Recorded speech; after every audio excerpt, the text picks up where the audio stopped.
Burg, e a gente vai receber agora, para quem não sabe, eu me chamo Vicente Nunes, e o nosso próximo sabatinado é o deputado Jair Bolsonaro, do PSL. Aos 63 anos, Bolsonaro cumpre o seu 7º mandato como deputado federal, e ele é militar de reserva. A gente gostaria de convidar aqui ao palco o deputado Jair Bolsonaro, por favor.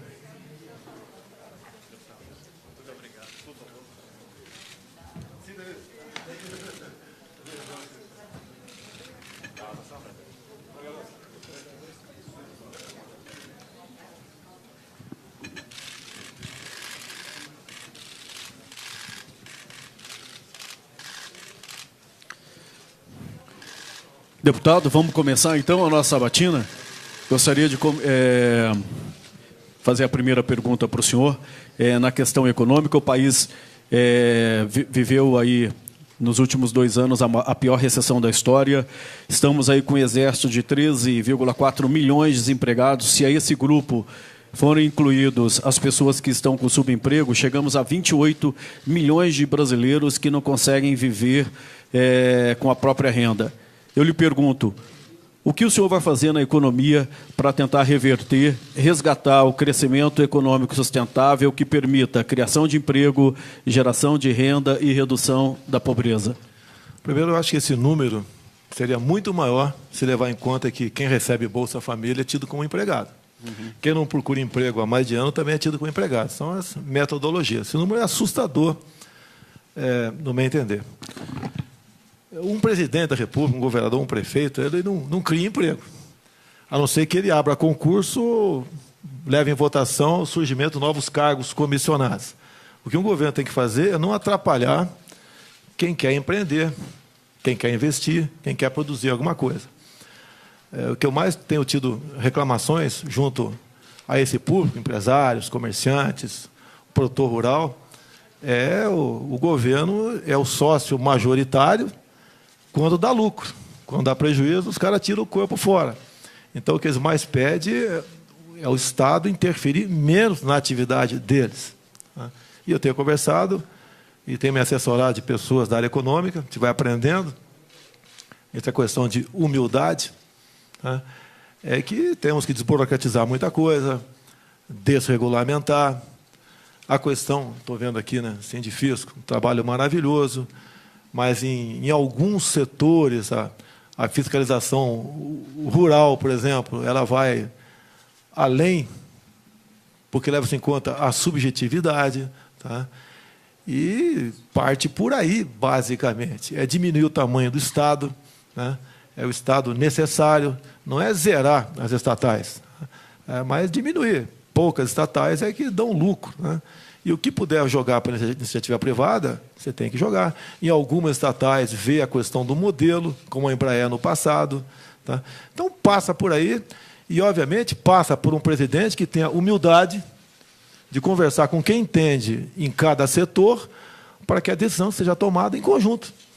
E eu não sei de tudo, apesar da minha idade, apesar de ter 28 anos de parlamento, tenho ainda muito a aprender, mas tenho a humildade, acima de tudo, sempre perguntar, que sempre foi uma máxima minha desde quando cheguei no quartel, perguntar para os mais antigos no quartel certas coisas que eu não quero aprender na tentativa e erro. Então, acho que passa por aí a criação de empregos no Brasil. Tenho dito, já botam na minha conta, a imprensa, a grande parte, já bota na minha conta. Porque quando eu converso com o empresariado, eles falam o seguinte: o trabalhador vai ter que decidir um dia, menos direitos e mais emprego, ou todos os direitos de emprego. Isso é o empregador que diz, não sou eu que estou dizendo isso aí. É se colocar no lugar dele. Inclusive, eu falo, em vez de nós termos aí um programa renovado, Meu Primeiro Emprego, por que não Minha Primeira Empresa? Para que cada um sinta o que é ser patrão nesse Brasil. É difícil ser patrão. E não podemos aqui, é fácil você jogar patrão contra empregado, porque empregado é a maioria, dá mais voto. Agora, o que está acontecendo na prática? É que eu só disse agora há pouco aí. Milhões de desempregados e não vemos um horizonte realmente que possa ser promissor para nós. O senhor falou em reduzir o número de empresas. Quais o senhor privatizaria? Temos aí Eletrobras, Petrobras, Banco do Brasil, Caixa Econômica Federal e há outras estatais aí também. Quais as que estão nos seus planos privatizar, se o senhor for eleito presidente? É a mesma coisa. O nosso programa de governo será apresentado, de acordo com a lei, quando, né, porventura, a minha candidatura venha a ser efetivada, meados de agosto. Isso tudo vai estar lá. Queremos fazer uma coisa bem feita. Tanto é que me criticam também que eu não tenho um plano de governo. Qual outro pré-candidato apresentou? Ninguém. Então, eu não quero ser ele vendo, vamos privatizar o Banco do Brasil. Tá? Eu quero saber com mais detalhes, com mais profundidade, que eu ainda estou aprendendo muita coisa. Né? Quem vai, por exemplo, financiar a safra agrícola com que taxa de juros? Você tem que ver isso aí. Né? BNDES, por exemplo, não pode continuar emprestando dinheiro para amigos aqui dentro e para a ditadura lá fora. Então, essas questões, né, a gente vai discutir no momento oportuno. Mas o senhor não tem assim nenhuma ideia de qual estatal que o senhor considera que deva ser privatizada? Tivemos essa questão dos caminhoneiros, alguns já falaram em privatização da Petrobras. Como é que o senhor vê, por exemplo, essa questão do... A Petrobras, você vê, tem pesquisa aí. Vamos acreditar em pesquisa. Está dividida a opinião pública sobre privatizar ou não a nossa Petrobras. Eu tenho a Petrobras como empresa estratégica. Mas o que aconteceu na questão do preço do combustível? Qual a função social de uma estatal? Botar alguém lá para simplesmente todo dia aumentar o preço? Isso passa uma péssima impressão para quem está aqui fora, para quem usa do combustível para se locomover, para transportar riqueza no Brasil. O que falta nisso aí? Botar na mesa. Quanto nós produzimos aqui dentro, quanto vem de fora. A questão do refinar, por que parte é refinado lá fora e não aqui dentro. Está sendo subutilizada a capacidade dessas empresas, dessas refinarias. O preço... Não se falou em governador nessa questão. É conjuntural essa questão do preço que está, no meu entender, alto do combustível, e ninguém quer na canetada, né, da tabela, ou na tablita, como se resolvia no passado, o congelamento, como os economistas resolveram no passado, a questão do cruzado, simplesmente tem aquela solução messiânica aqui para ficar bem com os caminhoneiros, dizer que vai baixar a gasolina para ficar bem com o povo brasileiro, mas o ICMS é um absurdo, é um verdadeiro estupro o valor, né, o percentual do ICMS cobrado no Brasil. Agora, você pode responder para ele, mas os governadores estão no sufoco. Se o Estado quebrar, é sinal que o contribuinte já quebrou antes dele. Nós não podemos tentar salvar o Estado simplesmente botando na guilhotina aqui a cabeça dos brasileiros. Não é por aí. Okay? Então, essas medidas que vão ser tomadas, se eu chegar lá, a gente vai tomar as medidas tocantes isso aí. E digo mais, Denise, se eu fosse presidente, não teria havido a questão dos caminhoneiros, esse movimento deles, porque há 2 anos eu os acompanhava pelo Brasil. Estive em Gramado, 2 vezes no Rio de Janeiro, 1 vez em Brasília, tratando desse assunto, os mais variados possíveis. Vai lá da indústria da multagem eletrônica, isso tem que acabar, está na mão de uma panelinha, não me pergunte quem que é, não, está na mão de uma panelinha decidir a questão das multagens. No Brasil tem grupos políticos que faturam horrores em cima disso aí, você pode ver. Você anda na hora do Rio de Janeiro a 70 ou 90 por hora, como é em Botafogo, 70 no Leblon. Por que na Rio Santos tem que ter 40 por hora? Aí você vai multar. Isso vai no preço do frete no final. Então, multagem, a questão do pedágio, há quanto tempo vinha discutindo com eles também, não tem o poder para tal, né? A questão do eixo levantado. Está num contrato. Não existe contrato leonino, quando você vai alugar um imóvel, um negócio qualquer, também não me entender, isso é uma causa leonina. Se o caminhão está vazio, o eixo está levantado, não tem que cobrar. E alguns estados, se não me engano, São Paulo, cobravam isso aí. As condições da estrada. É difícil, né? Nós temos um modal aqui que não dá mais, você tem que tentar mudar. Agora, o governo não tem dinheiro para mudar. Vamos tentar iniciativa privada, parceria, até parceria fora do Brasil, se for o caso, investir no outro modal de transporte, que não seja o rodoviário. A questão de roubo de cargas, várias vezes debati com eles em audiências, essas questões também. O prejuízo aproximado anual de roubo de carga no Brasil é R$1,5 bilhão de reais. Quem paga a conta? É quem está nos assistindo aí. É você também, Denise, paga essa conta aí. A questão da violência, então, você tem que cuidar deste assunto, entre outros, é o governo, no passado, foi a medida errada, onde ele abriu o BNDES para quem quisesse comprar caminhão, comprar. Houve uma inflação de caminhões, o preço do frete foi lá para baixo. Agora vai tabelar o frete? Tabelar como? A gente sabe onde vai parar o tabelamento. Então, o mercado, né, foi maltratado por quem estava no governo. E quem assumir vai ter que buscar maneira de desfazer tudo isso aí e construir algo melhor. Um tema que o senhor fala com mais efetividade, que é a segurança. O senhor foi eleito presidente do Brasil, está no primeiro dia como presidente do Brasil. Quais a principal medida para a segurança que o senhor vai tomar? Olha, nós votamos há pouco o SUSP, Sistema Único de Segurança Pública. Alguns acham que foi a desmilitarização, não tem nada a ver. Resumindo, o SUSP é uma troca de informações entre os vários órgãos, né? Da Polícia Federal até o guarda municipal aqui embaixo. É difícil botar para funcionar isso, mas a gente vai ter que botar para funcionar isso daí. Você não pode prender um cara aqui no DF, uma policial detém um cara aqui no DF e libera, e uma semana depois ele falou que no Ceará ele respondia um processo ou estava com um mandato de prisão em aberto, né, atrás dele. É por aí. Então, várias medidas têm que ser tomadas, várias. Certo? Hoje em dia, não se tem paz nem dentro de casa. Por que não você não mexer no Estatuto do Desarmamento? Né?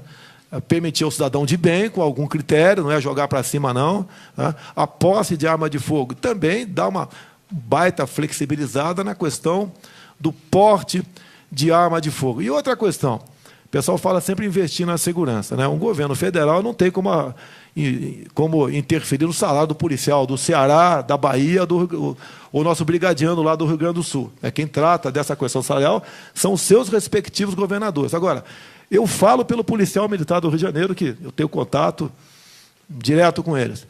Eles têm muito mais medo do capa preta, de quem vai julgá-lo, tá? Do que de um marginal com a ponte 50 lá numa cota no Rio de Janeiro. Eles têm que ter uma retaguarda jurídica. Não pode, após uma operação, no dia seguinte, ele se vê aí, né, na iminência, ou até indo para o banco dos réus, por uma operação de 2, 3, 4 da manhã, que o Estado botou ele lá.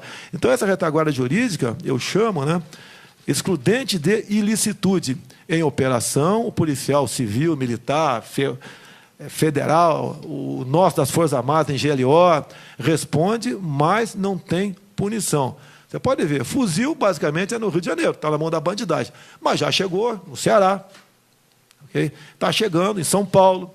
Em São Paulo, por exemplo, o governador que saiu, não sei qual vai ser a atuação do primeiro Alckmin que saiu, tá? É determinação superior, o policial, raros são os que podem usar fuzil lá. São os oficiais, eu acho que praça não usa fuzil em São Paulo. E para enfrentar quem já começa a aparecer com fuzil. E tratar essa questão, né, com radicalismo, tem que ser. Não fale que eu apenas estou usando o radicalismo, porque o Centrão ontem falou que vai usar o radicalismo no tocante à ciência e tecnologia. Algumas coisas tem que ser radical. Nós só temos uma vida. Agora, você vê todo dia, né? Quando é filmado um chefe, pai de família, voltando ao aniversário dele ou do filho, de 11 anos de idade, foi executado entrando em casa.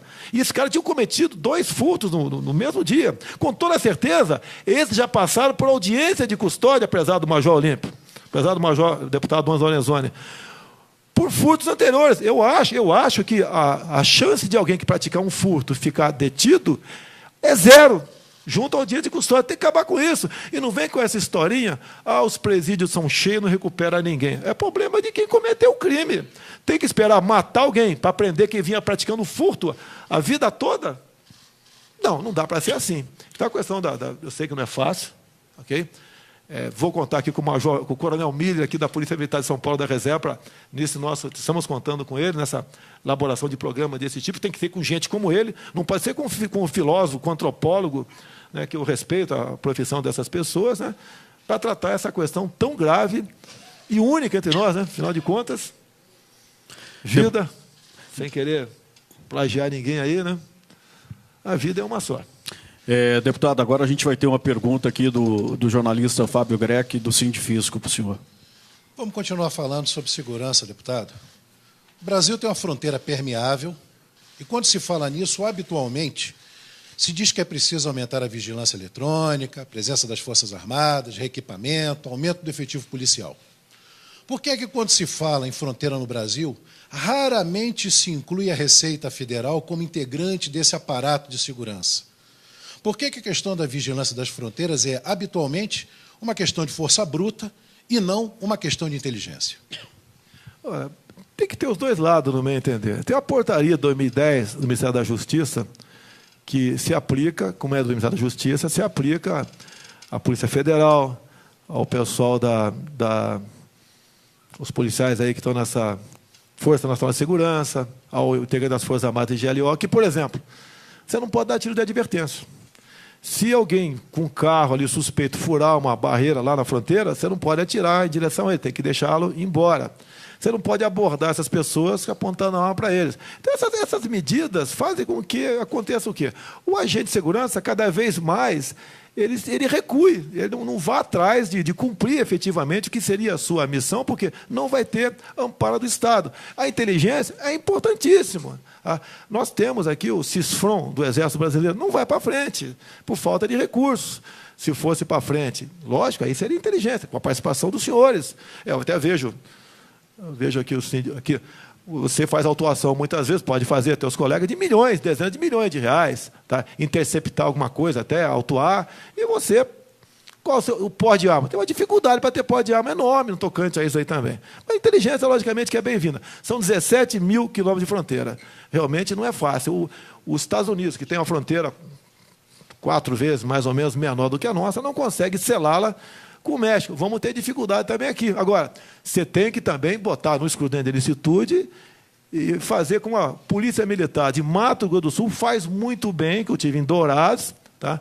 Tem uma companhia lá que tem uma missão de... Os caras ficam, geralmente 2 viaturas, meia dúzia de pessoas, rodando a fronteira, e 4, 5 dias depois retornam, para exatamente fazer essas operações inopinadas. A quantidade de drogas apreendidas em Mato Grosso do Sul, que nós sabemos que é uma fronteira seca, eu já servi lá em Niuaque, né, pertinho da fronteira, sabemos como funciona aquilo lá. Mas essa forma de polícia lá está dando certo. Nós poderíamos fazer algo semelhante no Brasil, além da inteligência, além de vocês, essas verdadeiras... grupo de pessoas que fossem vigilantes, né, para exatamente, de forma inopinada, buscar quem está fazendo a coisa errada. Por favor, Paulo.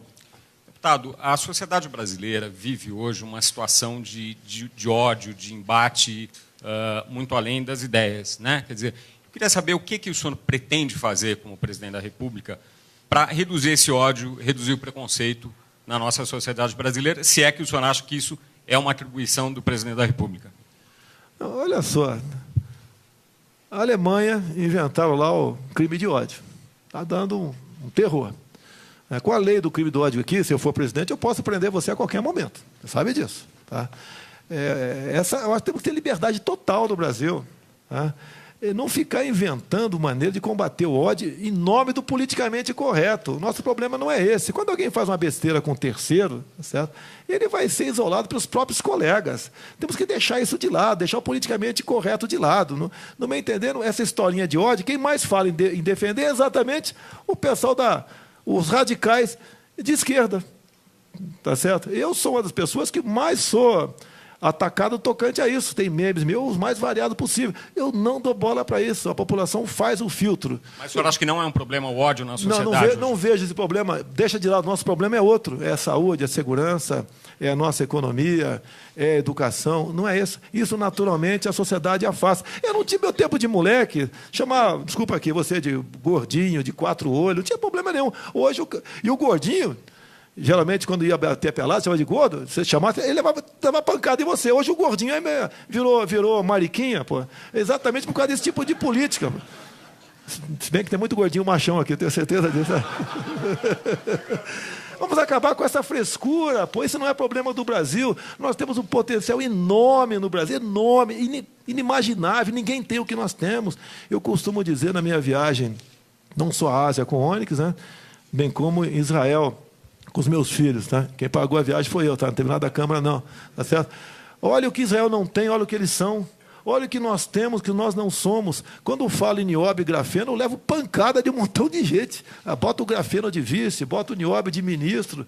Nós estamos vendo todo dia, né, as evoluções tocante a isso. Parabéns à Mackenzie em São Paulo, que pesquisa o grafeno. O Exército Brasileiro está também participando lá de pesquisas, né? Viaturas blindadas com 10 vezes mais leves. Imagina para carro particular nosso, blindagem, né, como economizaria combustível. A questão do grafeno, então, é uma coisa inimaginável, a revolução. Brevemente teremos um avião também de base de grafeno aqui, peso lá embaixo, com toda certeza, aumenta a autonomia do mesmo. Então, temos coisas maravilhosas para cuidar, para se interessar. Com o radicalismo, segundo Centrão, parabéns, radicalismo, a questão da ciência e tecnologia, estamos juntos, tá, ok? Copiaram em grande parte o que eu venho falando, inclusive, foi, eu acho que uma saudação a mim, foram 17 itens, o número do PSL é 17, tá ok? Então, tem que preocupar com isso, me desculpe com todo respeito ao senhor, né? Mas eu acho que essa questão de ódio é secundária. Um país evoluindo com menos problema, você fica menos sensível a reagir, a ser violento e a ter ódio. Deputado, eu queria passar aqui para a questão da Previdência, né? Todos os seus antecessores aqui trataram desse tema e classificaram a urgência de se fazer a reforma. Eu fiz um levantamento aqui sobre aposentadorias do poder público, em especial do judiciário, que são consideradas as vilãs aí do orçamento. O aposentado do judiciário, ele recebe, em média, R$18 mil por mês. No legislativo, a aposentadoria chega a R$26.800. Em contrapartida, os cerca de 30 milhões de pessoas bancadas pelo INSS recebem um salário mínimo de R$950. É muita discrepância.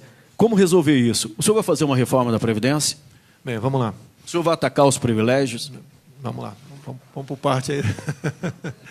Eu estava no Piauí quando foi anunciado no governo Temer aquela reforma da Previdência. E falei, não vai passar. Não é o que o Temer quer, o que o Meirelles quer, que era ministro na época, né? É o que pode passar nos filtros chamado Câmara e Senado. E minha mãe sempre dizia, né? Remendo novo em calça velha, não vai dar certo. E meu pai também dizia que a gente vivia numa região lá do Rio Ribeira de Iguape, a molecada pegava as canoas para ir buscar jabuticaba em algum lugar, se furar a canoa, rema para o barranco, depois tirar a água da canoa. Nós estamos querendo tirar a água da canoa com a canoa dentro d'água. Não vai dar certo. Como nós temos que primeiro conter, segurar, evitar que apareçam os marajás, que vêm do serviço público. Eu vou contar um exemplo claro do Rio de Janeiro, que se aplica acredito que em todos os estados, talvez todos os estados. Câmara Municipal do Rio de Janeiro. O senhor está concursado lá, ganha 10 mil por mês. O senhor vai trabalhar no gabinete de um vereador, ganha um cargo de comissão de 10 mil. 8 anos depois, o senhor passa para 20. Mais 8 anos, o senhor passa para 30. Vamos, no momento, acabar com as incorporações.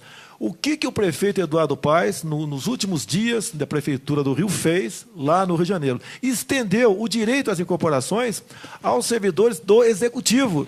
Então, vamos, primeiro momento, vamos acabar com as incorporações, você acaba com a fábrica de Marajá. Outras coisas você tem que fazer. A idade está aumentando, a nossa expectativa de vida está, sim. Na proposta do Meirelles, do Temer, estava lá os 65 anos, inclusive para policial militar, do Major Olímpio que está aqui. A expectativa de vida do policial militar do Rio está em torno de 50 e poucos anos de idade.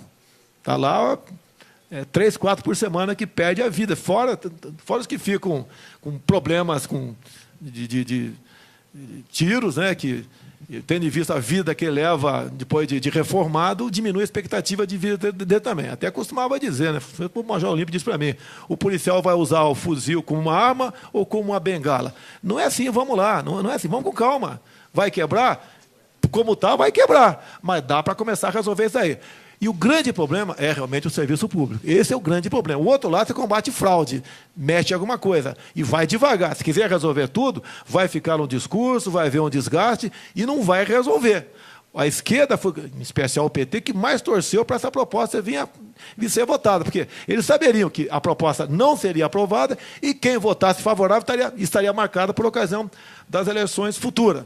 Temos conversado com a equipe econômica também, a ideia é uma nova previdência surgindo, quem quiser ir para lá vai, ter uma regra definida, quem quiser continuar na outra. Mas, algumas mudanças, vamos com calma. Se o Temer agora, por exemplo, a questão do serviço público, não, vamos falar do homem, se aposenta com 60 de idade e 35 de contribuição. Se ele passar para 61 e 36, deixa quem assumir o ano que vem, passar para 62 e 37. Se isso for realmente algo que seja prudente para nós evitar que a Previdência quebre. Vai com calma, vai devagar que dá para chegar lá.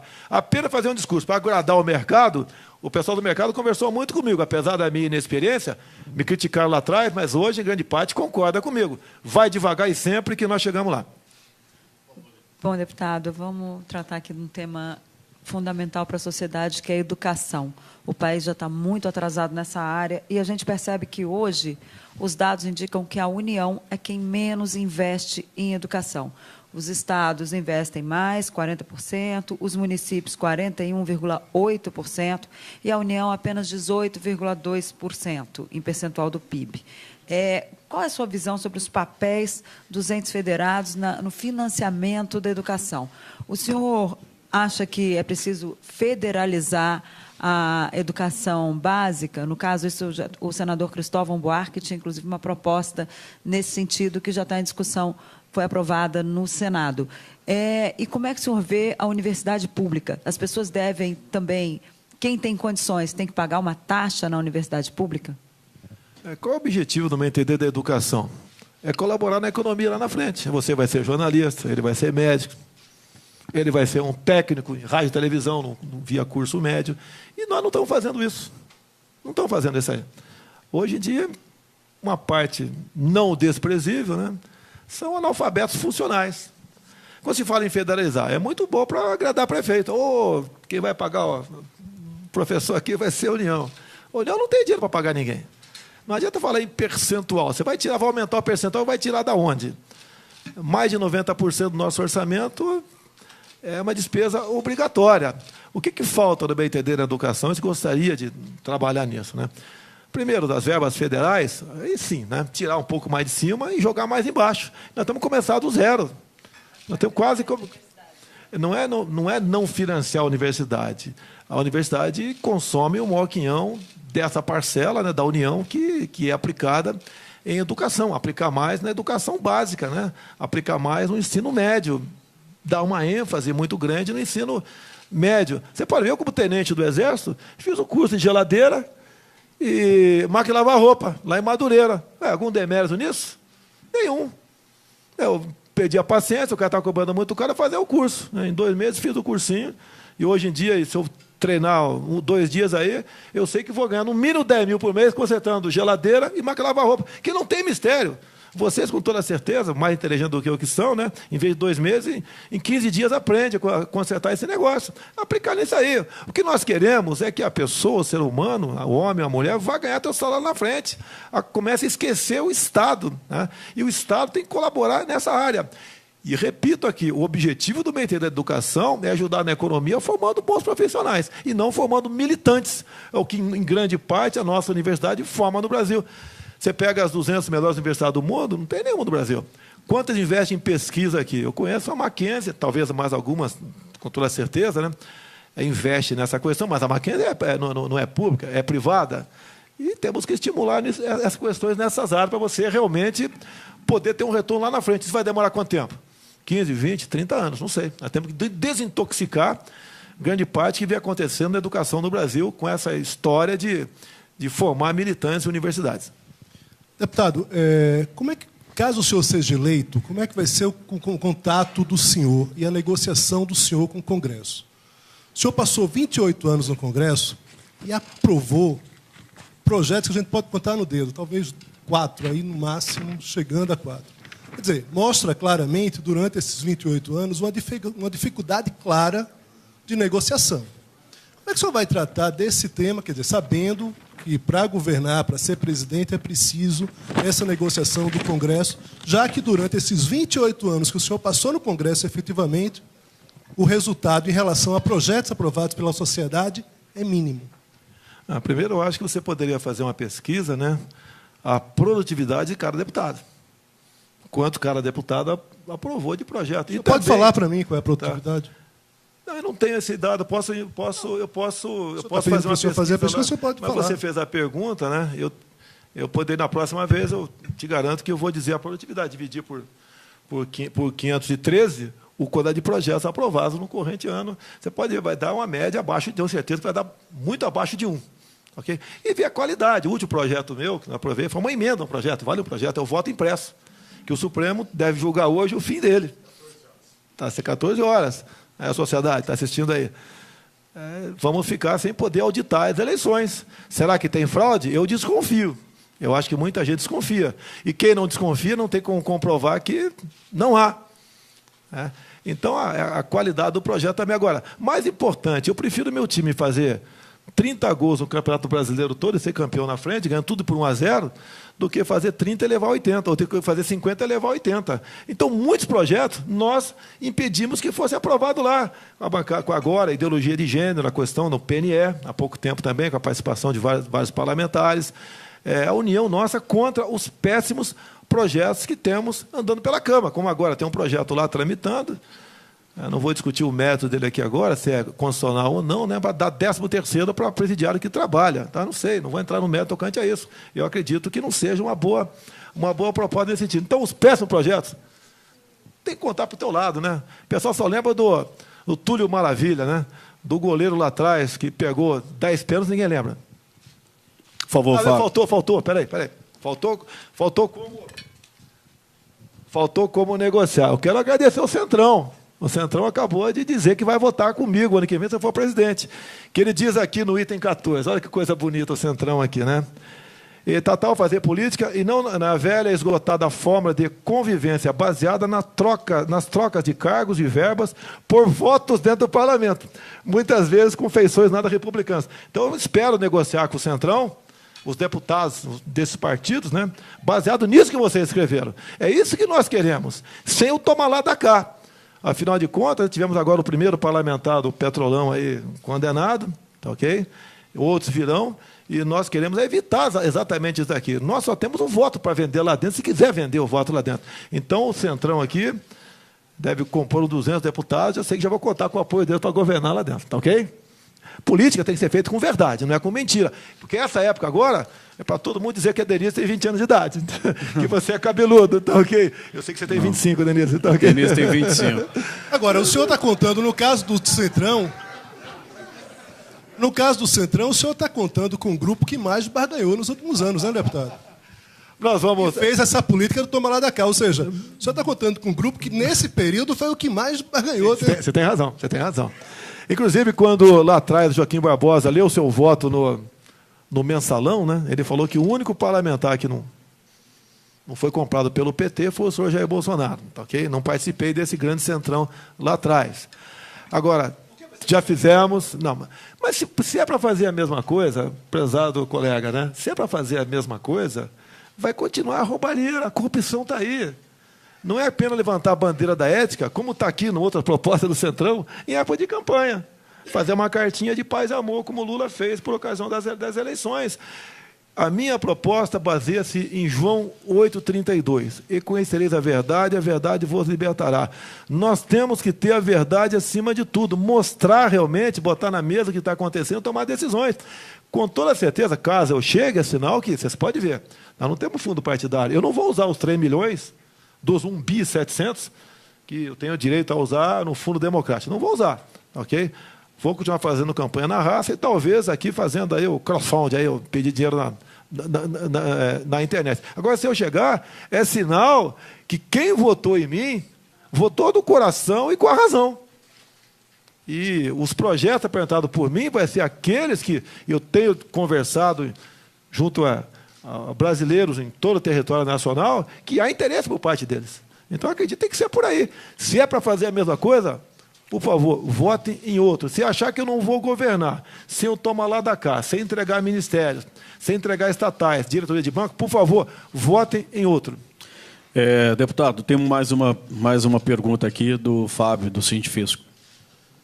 Deputado, qual é a sua opinião a respeito do refis? Se o senhor for contra, como é que o senhor lidaria com o Congresso que certamente se revoltaria e, sobretudo, estaria nesses revoltosos, estaria essa turma do Centrão? Você já respondeu. Isso aí é uma situação que você vai ter. Você vai ter que negociar, porque o refis tem muita gente que tem seu deputado na mão, através do refis. Olha. É uma realidade. Você vai ter que buscar, se você puder me ajudar, já que você é do ramo, eu não sou, como tudo está pelo Sindifisco, não? Não é do Sindifisco? Então, quem do Sindifisco puder colaborar numa proposta desse sentido, ficarei muito feliz e agradecido. Tem certas coisas que é quase um milagre acontecer. Aí é um problema que é difícil enfrentar. E quando você faz o refis, quem pagou fica revoltado. Eu podia estar no refis lá na frente, por que eu paguei? Você está desestimulando o bom pagador. É um problema que é uma cultura que nós temos no Brasil. Por favor, Paulo. Me desculpe, não sei como resolver agora, e se alguém tiver, eu agradeço a forma para resolver esse assunto aí. Por favor, Paulo. Deputado, o senhor falou do mercado, agora tem muita gente no mercado desconfiada dessa sua aproximação com o liberalismo econômico, que é uma coisa que não era, nunca foi patente na sua carreira política. Muita gente acha, inclusive, que o Paulo Guedes não vai durar muito tempo no seu governo. Como é que o senhor vê essa desconfiança? É natural a desconfiança. Tá? Eu sou militar. Tá? Não conto com a simpatia de setores da sociedade. Né? Quando se fala em ditadura militar, o pessoal lembra de mim. Olha a TV Globo aí, né? O tempo todo pegando relatórios, né? Nada confiáveis, garimpando documentos, que não sei de onde eles conseguiram aquilo, para exatamente, ao fazer a crítica ao regime militar, que houve corrupção. Todo governo houve corrupção. Tá? Mas não nos moldes que ocorreram nos últimos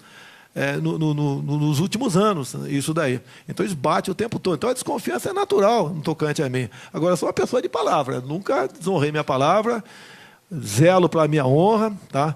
Falo em ética e zelo por isso daí. Então, tem esse lado positivo para comigo. A aproximação com o Paulo Guedes foi meio sem querer. Ele fez 2 matérias no Jornal o Globo, citou meu nome, eu procurei e começamos a conversar. E quando com o Pércio Arida agora me criticou muito, né? Ele votou contra a PEC do teto. Mentiu, o Pércio Arida mentiu. Eu votei favorável. Né? Mentiu. Daí ele votou contra o Plano Real. Sim. A média, como tem servidor público aqui, com toda certeza, né? Aquele que a MP foi de 28 de fevereiro de 94, né? Criou o RV, se não me engano. Nós, das Forças Armadas, o servidor público do Executivo, nós tivemos expurgado a inflação de janeiro e fevereiro, em torno de 94%. O servidor público, como ele tinha adiantamento salarial, eles tiveram um delta X, que não foi um delta X, né? Foi um baita de um X, a mais para o novo salário a partir de 1º de janeiro. Nós não tivemos. Eu tentei negociar, acho que era o Recupero, se não me engano, tá? Tentei negociar com ele sozinho, tá? Botar os militares das Forças Armadas e o servidor do Executivo naquela questão. Recebi ou não? Votei contra. O senhor mudou ideologicamente ao se aproximar do naquela liberalismo? época, eu representava, falando politicamente, né, a classe que me elegeu no Rio de Janeiro, basicamente os militares das Forças Armadas. Eles levaram uma garfada no início do Plano Real, eu não poderia votar com o governo naquela questão. Até porque os mesmos economistas que fizeram planos no passado de tablita, de congelamento, era que estavam de novo, talvez ali, num novo balão de ensaio. Por que eu tenho que acreditar nele? O grande problema do Brasil é a questão de confiança. Mas né? foi bom o real, olhando hoje em perspectiva. Andou, mas na metade do governo FHC, né, nós tivemos uma taxa de juros acima de 50%, que nos trouxe essa dívida interna, que está chegando na casa de 4 trilhões de reais, que a gente quer saber como é que a gente consegue sair disso. Pagar isso sem aumentar imposto. É um grande problema que nós temos. Bem-vindo o Plano Real, apesar dessa dívida enorme aí, vivemos momentos de paz no tocante aí, e nós das Forças Armadas continuamos com o salário lá embaixo, né, em relação aos demais servidores aqui da carreira típica de Estado. Deputado, por que o senhor acha que o senhor merece ser presidente da República? Não é porque eu sou bonito, não, para ter certeza disso. Tá aqui? Tenho absoluta certeza disso, mas por quê? E você está discriminando. Você está me discriminando. Não vira o jogo. Olha só, quando as eleições de 2014 se acabaram, eu comecei a pensar comigo, né? Eu estou sendo demais no parlamento. Muita alteração, brigas, tá certo? Algumas justas, outras nem tanto. E eu pensei, como é que eu posso ser presidente sem um partido grande que não vou ter, sem fundo partidário que não terei, sem apoio, a grande parte da mídia pauleira em cima de mim? E falei, eu vou ser. E para quê? Eu quero mostrar que nós, agora do PSL, né, podemos ser o ponto de inflexão na maneira de fazer política de acordo com ali a decisão do Centrão de ontem, sem eu tomar lá da cá, tá? Fazer uma política externa sem um viés ideológico, jogar pesado com o radicalismo na questão da segurança, para que nós possamos ter turismo no Brasil, tá? Fazer com que nós possamos, em nossos recursos naturais, agregar valores, para não continuar mandando um navio de minério de ferro recebendo uma canoa de aço de volta, jogar pesado na questão de ciência e tecnologia. Quem é o ministro de Ciência e Tecnologia no Brasil? Não me respondo, tá certo? Mas devia ser um ministro com a maior visibilidade, aquele que vai realmente estimular os jovens do Brasil, a inovação, a pesquisa. Esse foi o objetivo da minha ida com o Onyx aqui, lá na Ásia, né?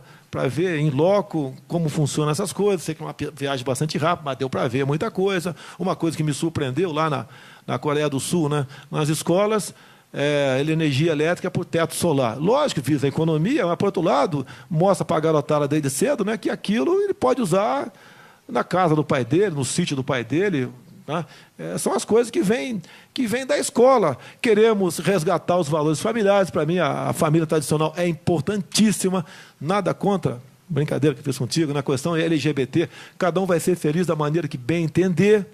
Tá certo? Agora, não podemos esse tipo de política para dentro da escola, como se você, por exemplo, tomar acesso ao Plano Nacional de Promoção e Cidadania LGBT, em torno de 160 itens ali, coisas absurdas que queriam colocar, alguns até colocaram, dentro da escola para a criancinha a partir de 6, 7 anos de idade. É um absurdo aquilo. Não leva a nada, leva apenas a estimular a criança a entrar na vida sexual mais cedo.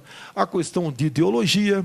Nós fazemos comércio com o mundo todo, repetindo aqui que é muito importante, sem um viés ideológico. Quando estive em Israel, fui lá ver como é que eles plantam no deserto. Eles não têm nada.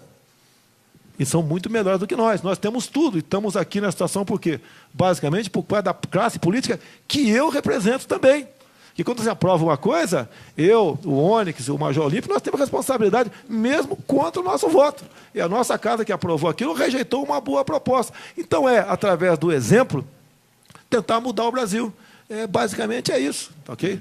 Alguns podem falar que eu não sou um bom exemplo, mas passa os bons exemplos. Né?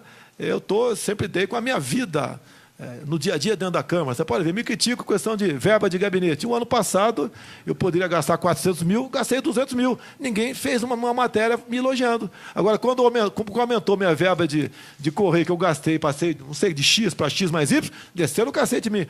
Deputado aumenta em X%, em Z%, o seu gasto com a verba de gabinete. Com o exemplo do meu entender. Deputado, quem vai fazer pergunta para o senhor, a última, por sinal, antes das suas considerações finais, é a vice-presidente do Sindifisco, Cândida Capozoli. Por favor, Cândida.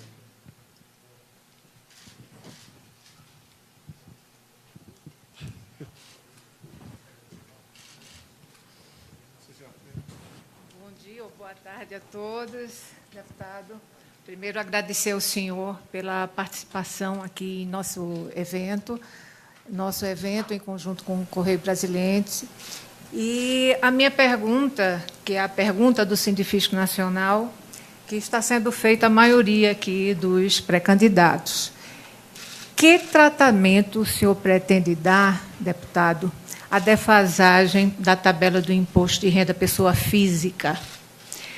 É justo que um trabalhador que perceba que ganhe um 1.904 já pague imposto de renda, enquanto que o empresário não pague nada, mesmo percebendo R$1 milhão, já que no Brasil não se tributa lucro?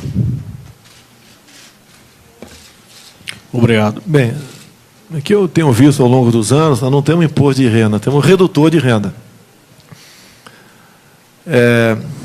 Com quem eu converso de economia, que me assessora, eles são unânimes. Como tal, o Brasil vai quebrar. Eu falo, por que não fazer como o Trump fez lá? Eu sei que a economia é diferente. Ele reduziu exatamente o contrário do que a senhora falou ali, a carga dos empresários. Eu acho, opinião minha, tá certo? Não tem que ter imposto em grande fortuna, não tem que ter imposto de herança, tá? E nem tributar mais ainda essa área que a senhora citou ali, porque o governo anterior da França fez algo parecido, o capital, o dinheiro, foi inclusive para a Rússia. Olha o absurdo que chegou. Eu não sei os valores exatos. Por exemplo, se eu quiser doar, até o ano passado, se eu quisesse doar para um filho meu R$100 mil, para ele comprar um apartamento no Rio de Janeiro, eu tinha que pagar 4%. Eu acho que passou para 8% lá no Rio de Janeiro.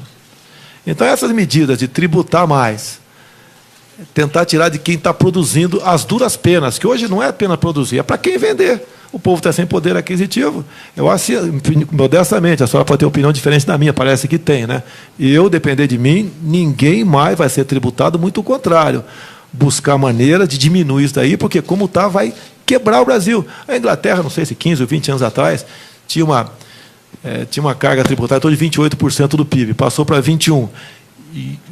E acertou a questão também da fiscalização, que a fiscalização tem que existir, que faz parte da área da senhora, mas uma fiscalização inteligente, sem buscar maneira, por parte de alguns poucos, de fazer uma pegadinha no tocante a quem produz. Eu acho que conseguimos fazer isso daí, nós podemos até quebrar o Brasil. Mas, rapaz, vai quebrar mesmo. Eu costumo chamar na área militar, chama-se risco calculado. A senhora está encurralada num canto, o inimigo deve estar ali. A senhora tem pouca munição. Bem, a senhora atira. Se o inimigo estiver ali, a senhora ganha a guerra. Se não tiver, a senhora já perdeu mesmo.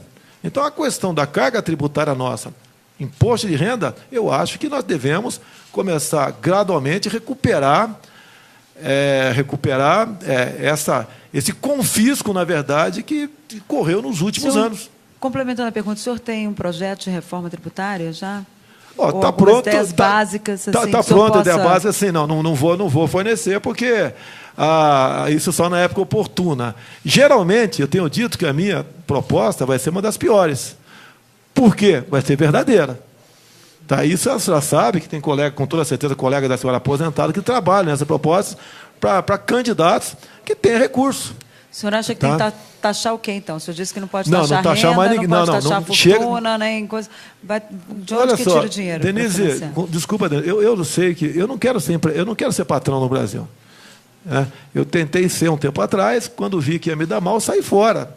Tá? Como lá atrás, nos anos 70, eu plantei arroz lá em Mato Grosso do Sul, 30 hectares de arroz. Uma vez só, nunca mais. Eu sei da dificuldade disso daí.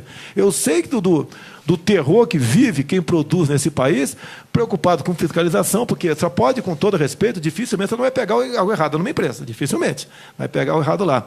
Essa violenta carga tributária que o governo e o sócio majoritário, quando tem lucro, quando tem prejuízo, não tem nada a ver com isso, daí vai para o refis, tá? Muitas vezes.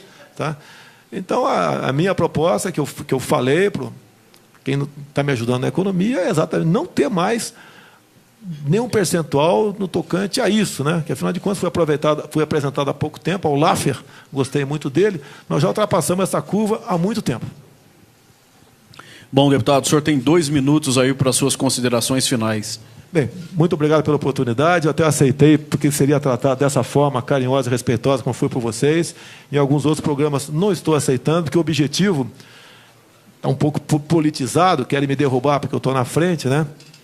Eu peço a Deus a continuar tendo força para continuar nesse objetivo, nos dê inteligência e muita, que traga boa gente ao meu lado, como está aqui o Major Olímpio, o deputado Onyx, para ajudar a fazer um programa cada vez melhor de governo e execuível.